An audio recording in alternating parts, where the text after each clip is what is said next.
Hello, everybody. Welcome back. So today we're going to be talking about intramolecular reactions. And to set the stage for this, we're going to look at a interesting problem. So let's say we were to run a reaction on this reagent here, and we toss in just some water and let it go at 100 degrees Celsius. What do we think is going to happen? Well, first we need to identify what type of reaction is going to occur. And this is what we did all of last lecture. So for this, we have a secondary leaving group and we have a weak nucleophile. So what this immediately says is this is going to be an SN1 and E1 reaction, right? Makes the most sense. So let's take a look at what the mechanism would look like. So in the case of this mechanism, first thing that's going to happen is the same as every other SN1 and E1 reaction. Our leaving group is going to leave. Upon leaving, we're going to be left with a carbocation.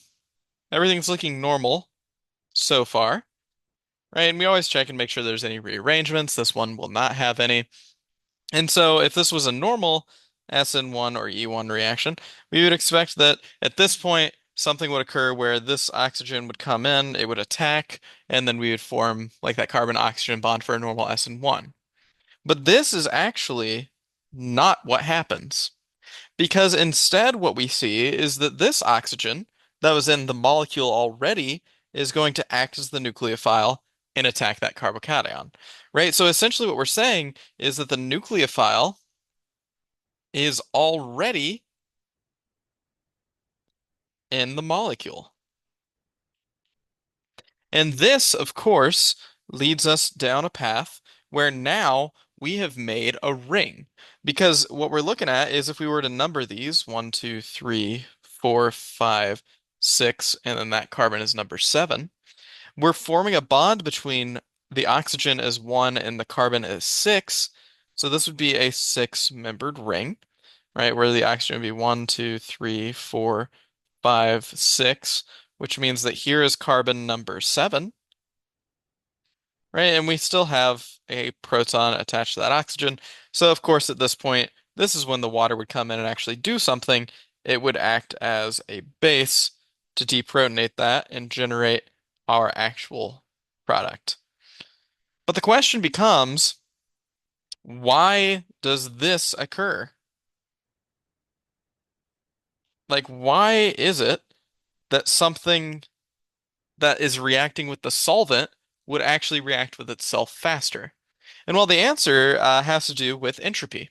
Because think about it, if we were to take that same step that we were looking at, it could either be the molecule itself or the water coming in. What we'd see is if it's the molecule itself, right, it makes exactly what we saw previously, where we now have that six-membered ring. That's the protonated oxygen. And we're pinning that up against the idea of taking the exact same thing, but instead water, adding into it, right? In this case, if the water adds in, we end up with that right there. And thinking about something like delta H, right? The delta H for this reaction here on the left is we're forming a CO bond, right? And so it's going to be whatever that enthalpy bond association energy is. But the delta H here on the right is actually the exact same. It's a CO bond formed, right? So in theory, these delta H's are completely equivalent, right? There should be no difference between the two. Where the difference comes in is, like I said, it has to do entirely with entropy.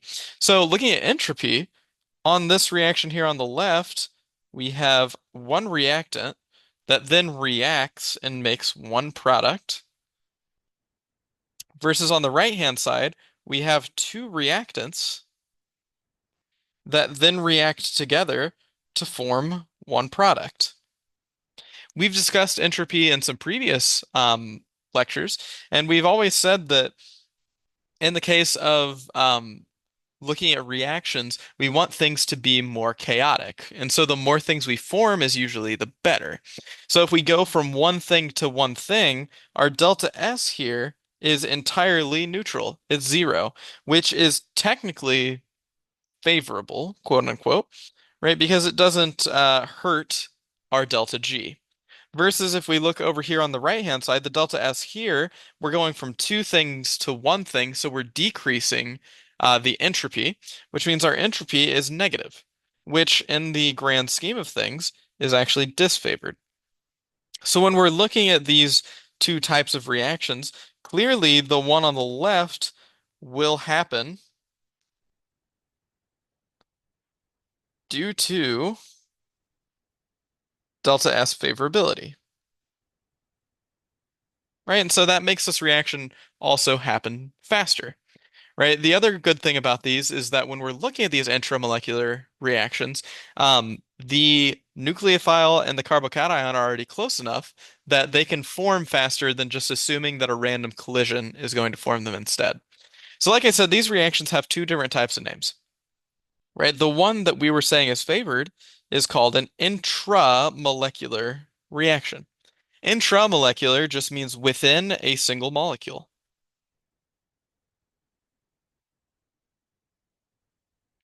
Whereas normally we are looking at reactions that are intermolecular, right? Just like when we talk about intermolecular forces, that is the same here where it is involving two molecules. Right, so whenever something's happening within a single molecule, it's intramolecular. When something is happening between two, it is inter. So looking at these two in terms of their energy, right, looking at an energy diagram, instead of labeling the axis with E, we're going to be a little more specific and say delta G, right? Because a lot of times we use delta H to make our arguments. In this case, since it's more entropy based, we do have to use delta G. And then, of course, x-axis is still our reaction progress. So for this one, thinking about it, we have our carbocation, right? And we're going to do two different types of reactions here, right? Where the blue line is going to be our intramolecular,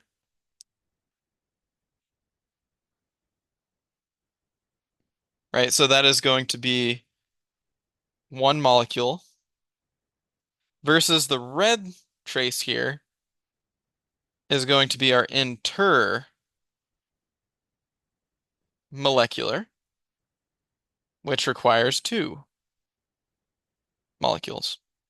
So looking at this, our blue trace, we already talked about the products are going to be lower in energy than the red trace because of entropy, and we're relating this to delta G, right? So remember, entropy does play in this term. So in terms of our intramolecular, it'll follow that blue trace, and our intermolecular will follow this red trace. So the intermolecular actually has two things not going for it. One of which is that in its case, it has a higher activation energy than the blue trace, right? And it also has a less exothermic reaction, which essentially is worse for us. It is less favored. So why is that activation energy higher? Well, the activation energy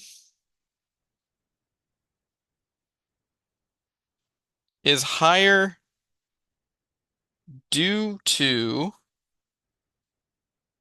higher degrees of freedom, right? What we mean by degrees of freedom is that things can move around wherever they want, right? And so the more movement they have, the more degrees of freedom they have. And so essentially what we're saying here is that it takes more collisions to find the right one.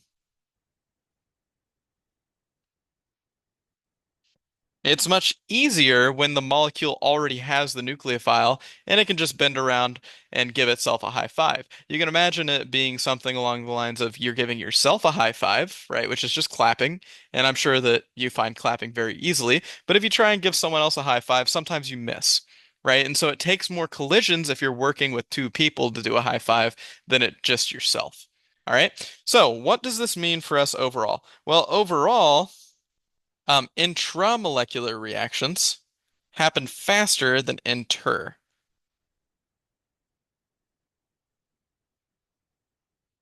The other thing is they are also more favorable. So they are much faster and more favorable than intermolecular reactions. So if something can react with itself, it's going to want to.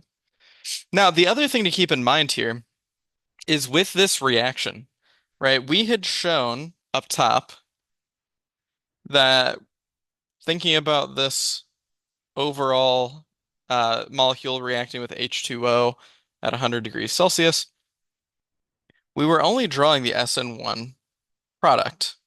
And as a matter of fact, in this case, no E1 is observed,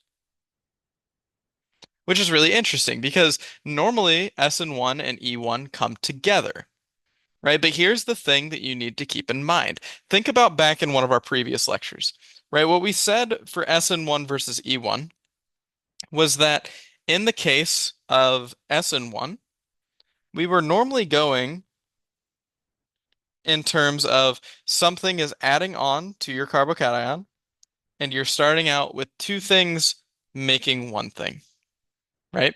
Versus E1 was always you start out with your carbocation, the base comes and grabs a proton, but it still is two things making two things, right? Because you're left with your alkene and your H3O plus. And so we were saying previously that delta S for SN1 was negative, delta S for E1 was 0. And then we said that delta H for SN1 is very negative, but delta H for E1 was usually slightly negative. Well, that right there this is the main reason these are close in energy.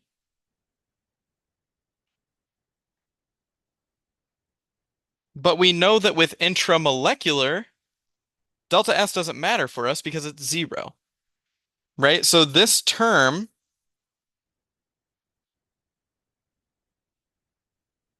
just doesn't matter.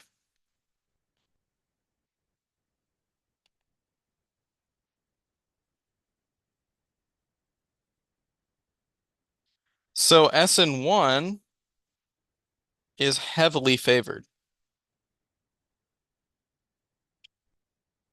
Okay? So intramolecular reactions will not do E1, right? Because they now have that delta S, which we talked about right up here, that is equal to 0, which is much more favorable. So SN1 reactions can occur in an intramolecular path. What if we ask the same about SN2, right? So what about SN2? Well, SN2 is going to be a little bit harder, right? Because it has some other things to worry about since we don't form the carbocation first. So, looking at a reaction, let's say we started with this reagent here, right? And we tossed in some sodium hydroxide, DMF, at 80 degrees Celsius. Well, we would expect normally, before we talked about this lecture, that the hydroxide would substitute that primary leaving group bromide, right? Because this is a strong nucleophile, it's a primary leaving group, so this is leading us to believe that we're probably doing SN2. What we see instead is experimentally, this forms a six-membered ring. The question is, how is this even possible? Right? Because the OH right here, this is a weak nucleophile. So we wouldn't expect to do this reaction on the weak nucleophile. And so the way this works is off of a very basic principle, and that is the acid base versus SN2 rate of reaction. So Let's look at some possible scenarios that we can see happen in the case of this reaction. This is possibility one. Possibility one is that instead of this hydroxide going and acting as a nucleophile, it acts as a base, right? And this seems very likely because thinking about it, why wouldn't it? There's a bit of hydroxide hanging out in the solution, and this OH, right, is acidic. And if we deprotonate it, equilibrium is 50-50 in either direction, right? Because you start out with a OH minus, you end with an O minus, and H2O. This is practically perfect equilibrium. So this reaction can occur. So that's possibility one. Possibility two is that in the first reaction that we talked about, where in the case of the SN2 between the hydroxide and the leaving group could occur. Right? This is also a good possibility because we know that this SN2 is going to be very favorable because we're kicking out the negatively charged bromide, right, which is a good leaving group, and it's replacing what was the negatively charged oxygen. But then we have possibility three, right? And possibility three is the one that you don't expect immediately because possibility three is in conjunction with possibility one. Right? Possibility three is that that negatively charged oxygen that we would form from an acid-base reaction comes around and does the SN2 instead, right? And if we do this, we know that this is usually going to be more favored due to entropy and due to that rate of reaction that I was talking about before. So, what does this actually look like for us? Well, we would see that in the case of these reactions, we'll use delta G as a scale here, right? We have our three different possibilities, and we're going to graph all of them along our reaction progress here. So possibility one, we will do in blue, right? So one is our acid-base reaction. Possibility two will be in red, right? This is our intermolecular reaction. And then possibility three, we will do in orange. And this is our intramolecular. Okay, so let's say we started off and we looked at our reactants. In the case of this graph, our reactants are all going to be the exact same energy. Okay? And the reason they're going to be the exact same energy is notice in all of these cases, at least one thing starts with an OH minus, right? OH minus, OH minus, and O minus. So I guess one thing just starts with an O minus, but they're all pretty much the exact same energy. So the acid-base chemistry, the product is the exact same energy as the reactant. Okay? And the reason I say that is because, like we said before, this should be perfect equilibrium. O minus to O minus. They are the same. Okay? Whereas 2 and 3 should actually have the exact same ending point. All right? So this is the product of the red and the green trace. And the reason these have the exact same end point is because both of them are forming the same type of bond, a carbon-oxygen bond, and then they're breaking the same type of bond, the carbon-bromine bond. But the difference here is that um, they are forming either an open chain or the ring, but in both cases, delta S is actually the same because we're doing two things make two things, and one thing makes one. Actually, I lied about that. Sorry. But this one down here, we actually are doing one thing makes two things. So my bad. I meant to draw this out as separate. So the intermolecular is higher than the intramolecular, right? Because of delta S. So looking at this, our acid-base reaction has a very low activation energy, right? That's because it doesn't take many collisions for this to happen, and it's relatively easy, not much steric strain. So that's going to be happening all the time. Versus our intermolecular is going to have a very high activation energy, right? Because again, we're waiting for the right collision to occur. Our orange trace is going to be somewhere in the middle, where it's going to have a higher activation energy than the acid base, but it's going to be lower than the intermolecular because we don't have to wait for those degrees of freedom. So, what does this end up telling us? Well, essentially, this blue trace, based on the activation energy, happens incredibly rapidly, right? So it's always interconverting between the what is base as shown up here and the conjugate base with the O minus there. All right. So essentially what we're saying is ABC is much, much faster than SN2. And what this means is that it can happen before the SN2. So in reality, if that acid-base chemistry reaction can occur, and it's at such a low activation energy, our reaction progress is going to look something like this instead with our delta G, where we start out with our reactant. It goes through this very low activation energy step to make our intermediate, right? This would be our acid-base chemistry step. And then the intramolecular SN2 can happen to form the product, right? And the reason this is so good is because if you plot this, right? So our black line is the intramolecular, and then we'll do the red line as the inter. This whole reaction happens so much faster than what would be the intermolecular, which would have to go through this super high energy transition state just to reach a product that is even less stable than the product of the black trace here. So essentially what we're saying is since our acid-base chemistry is faster than our SN2 and intra is faster than intermolecular, acid base will happen, then intramolecular SN2 will occur.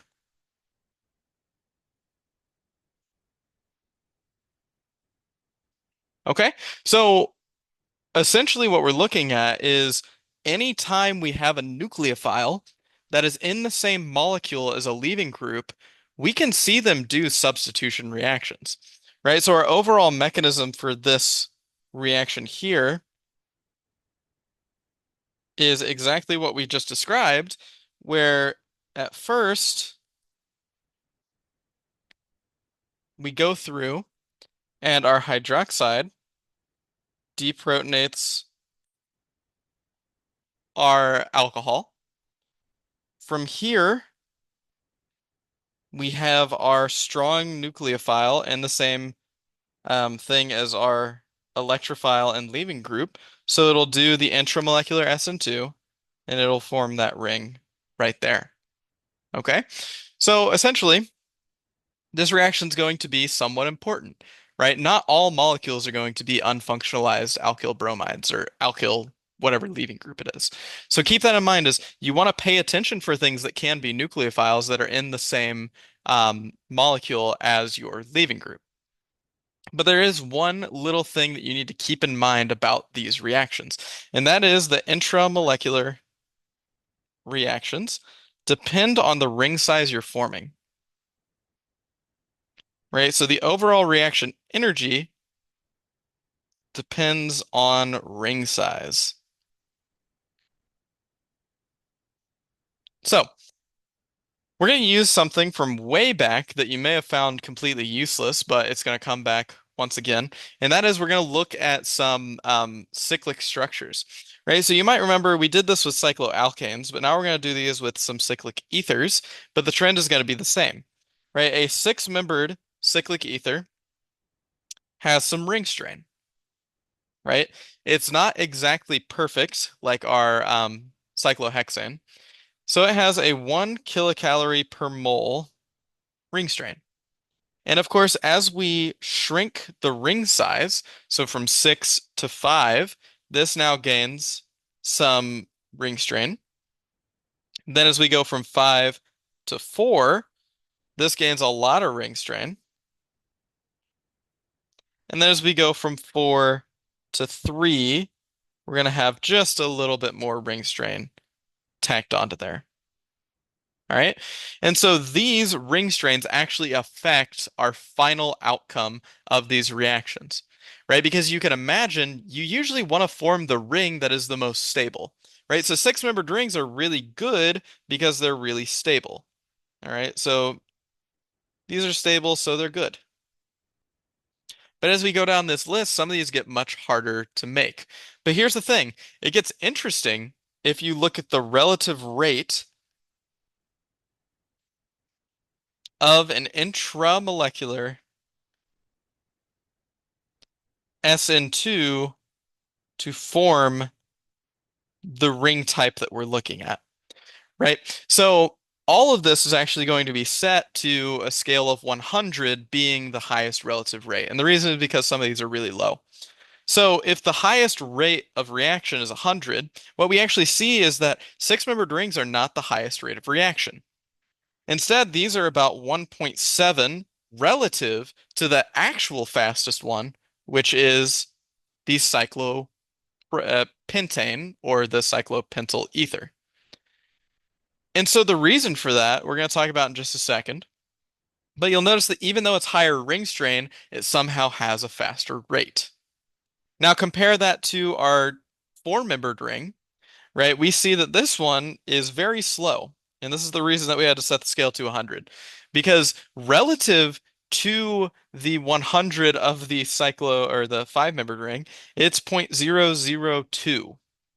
And then cyclopropane is zero point 0.1. So clearly there's a difference between ring strain and the rate to form these rings, right? So let's take a look at what an energy diagram looks like for these ring formations. So we're going to look at energy in comparison to reaction progress. And so on our legend, right, let's say that all of the reactants are the same energy. And then on our legend, what we're going to do is we are going to go ahead and list based on ring size, right? So the blue trace here is going to be a six-membered ring. The red trace is going to be a five-membered ring. Orange will be four, and then pink will be three. Based on what we are seeing with these relative rates and the energies, first we can rank these based on their final product energies, right? Clearly, six is going to be the lowest because it has the least ring strain, followed by five, followed by four, followed by three. But we know that the activation energies are not the same here because five is by far the fastest, so it must have the lowest activation energy of all of these. Followed by six, right? Because six has that 1.7 rate, and then following is going to be the three with the zero point 0.1. So six has a little bit higher activation energy, but it also has a more stable final product. Then three, which is in our pink, is the next fastest, right? It is just a little bit higher than the blue trace of six, but it's also the highest energy product. And then four is by far, we'll even stretch it up to the next page, the highest energy in terms of its activation energy because it's by far the slowest, but it's also not the highest energy. So you can see based on all of this jumble and crossing that the final energy doesn't relate well to the kinetics.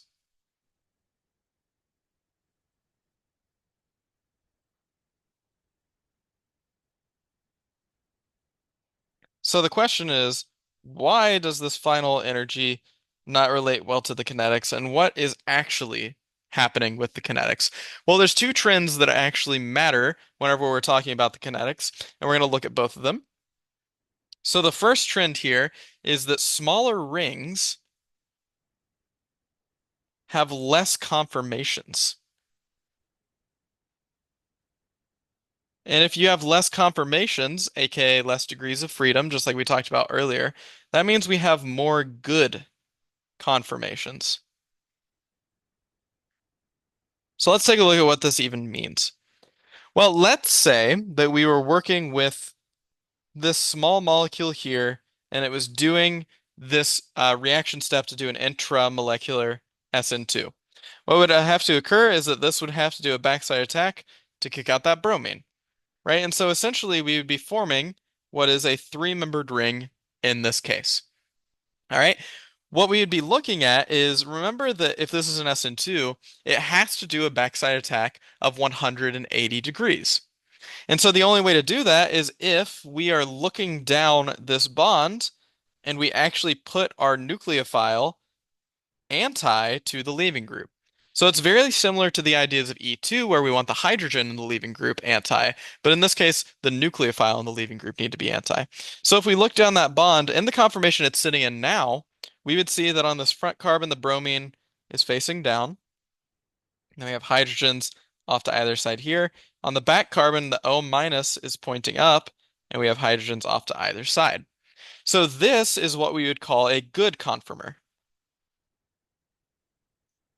right? Because it can do SN2. Versus, as we do a 60-degree rotation of this conformer, right? Let's say we rotated that back carbon and we put the O minus, that alkoxide right there, but we still had this bromine on the front carbon right there. What we would see is that now the bromine and the oxygen are not anti. So this would be what we would call a bad conformer, right? It can't backside attack. So, what does this mean for this three-membered ring? Well, keep in mind that there are only six possible conformers that we can draw, because remember, as we do Newman projections, we have three gauche and three eclipsed conformers.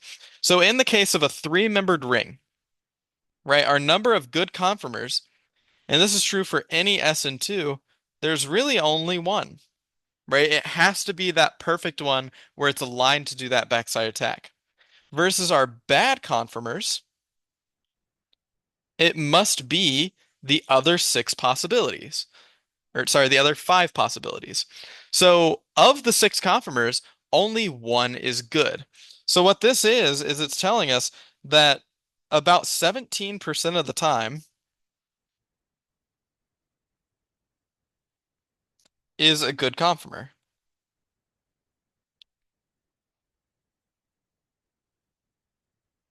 right? So we would expect this to actually go relatively quickly.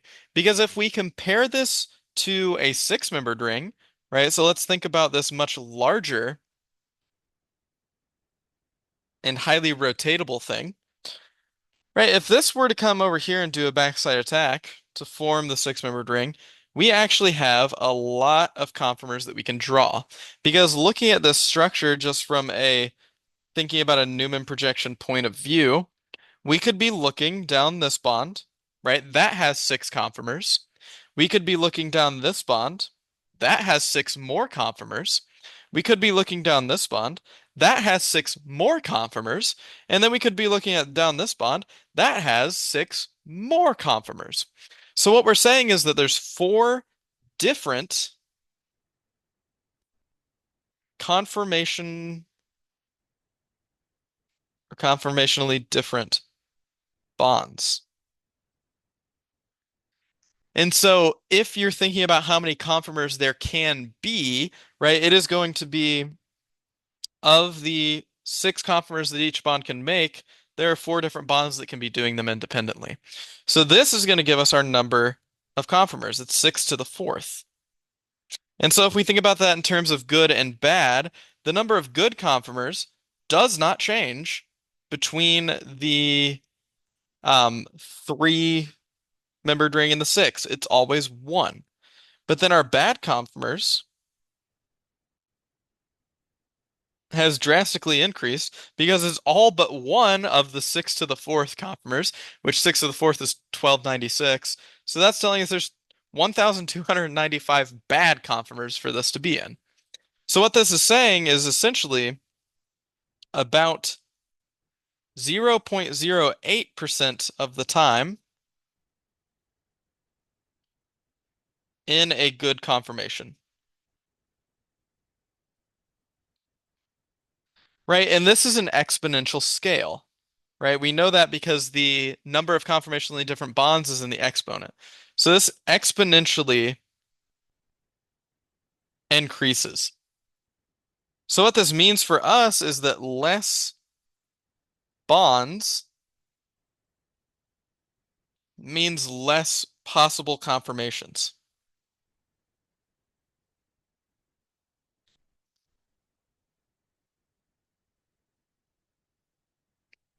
which also tells us that it would be faster.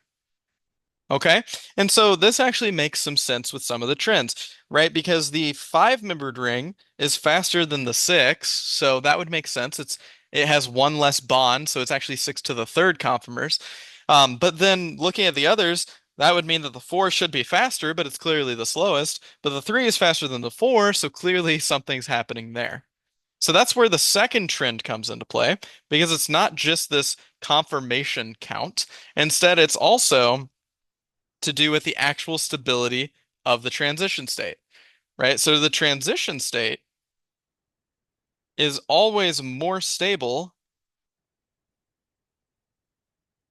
with less strain. Okay, so what that looks like for us is let's think about both of these compounds again, but thinking about this idea of what the transition state looks like. So once again, this reaction over here, we would have our alkoxide doing a backside attack, kicking out that bromine, and then we end up with the three-membered ring. Right? What our transition state would have to look like here is just like in all other SN2s, this oxygen is going to come from 180 degrees from where the bromine is.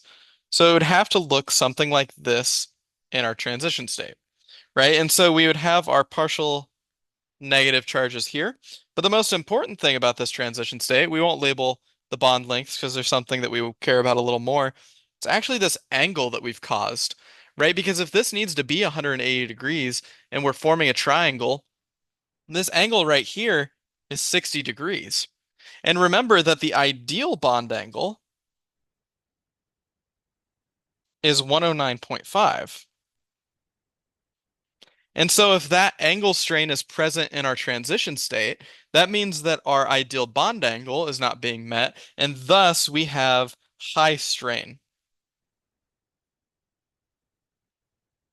right? So this starts to make sense on why some of those smaller rings are worse, because looking at just the ring strain in general, it drastically increases as we go down this direction.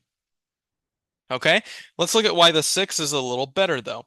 So in the six-membered ring formation, you may expect, oh, well, how would that have the ideal bond angle of 109.5? If it's making a hexagon, doesn't that mean it's going to have a bond angle of about 120, right? Because we'd be forming the shape right here, and everyone knows the bond angles inside a hexagon are normally 120. But one thing that you got to remember is there's a reason that we talked about these as chairs. And as a matter of fact, what we see here is that this structure does end up being a chair.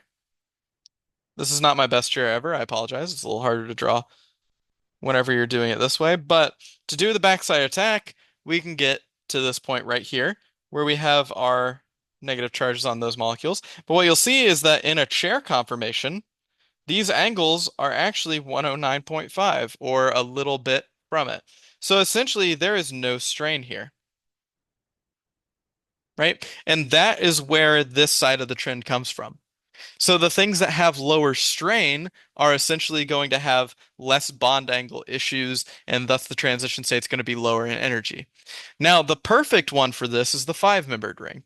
It has less conformations than the six-membered ring as shown here, but it also has low enough bond angle strain, right? It only ends up being like 105 for each bond in the five-membered ring. So it ends up also having little strain there. So this gives us our combination of the trends.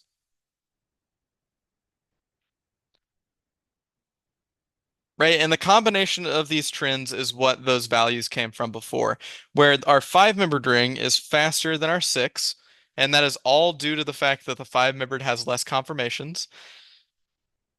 The six is faster than the three, because even though the three has less conformations, it also has higher strain in the transition state. And then the 4 is just the worst because it has more conformations than the 3, but it also has really terrible tr strain in the transition state.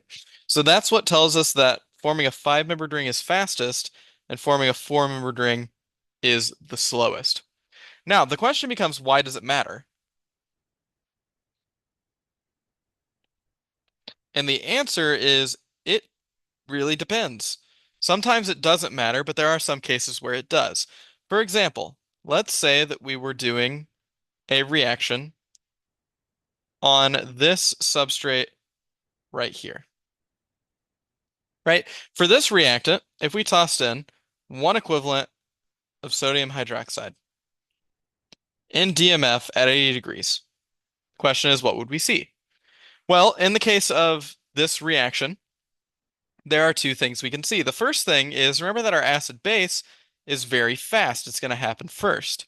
So we're going to deprotonate that alcohol, and we will end up with the alkoxide, right? So that O minus. Now from here, this has a choice, right? It can either go down one path or another. The first path that we will describe is going to be, all right, what if it attacked the primary carbon with the bromine on the right-hand side, right? We will call this path A, right? On path A, what we would see is that the oxygen would do the backside attack, kick out that bromine, and if you count the carbons in the oxygen here that form the ring, we would see it's going to form a 4-membered ring, right? The 1, 2, 3, 4. So, looking at this, we would end up with this product right here, right? So this would be the outcome of path A. And so if this is a 4-membered ring, let's see what happens with pathway B, which would be if it attacks the bromine or the carbon with the bromine on the other side, right? If we kick out that bromine, down here what we would see is that we have 1, 2, 3, 4, 5 atoms that'll be a part of this ring. And so in this case, we actually end up with a 5-membered ring that looks like this. So the question is, which would be the actual product? Well, of course, the 5-membered ring is faster and more stable. So this would actually be the major product, right? It is both faster plus less strain. So what would we see happen? We would see that in this reaction, the only thing that you would see is you would never see that 4-membered ring form. Instead, you're only going to see the 5-membered ring form. Okay? So in these types of reactions, it does matter. Okay? Now, that being said, what does all this boil down to? Well, in summary, there are 2 points that I think you need to take from this lecture, right? Point number 1 is that if a nucleophile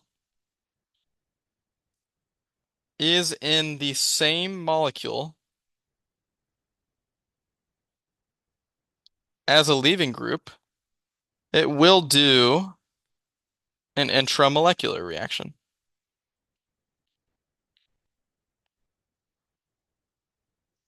And then the second thing, which was kind of talked about a little bit, but it is very important, is that acid-base chemistry is incredibly fast, right? That's one of the principles that we were talking about for this SN2 intramolecular to actually work, right? Acid-base chemistry is actually so fast that it is faster than 99% of reactions we talk about.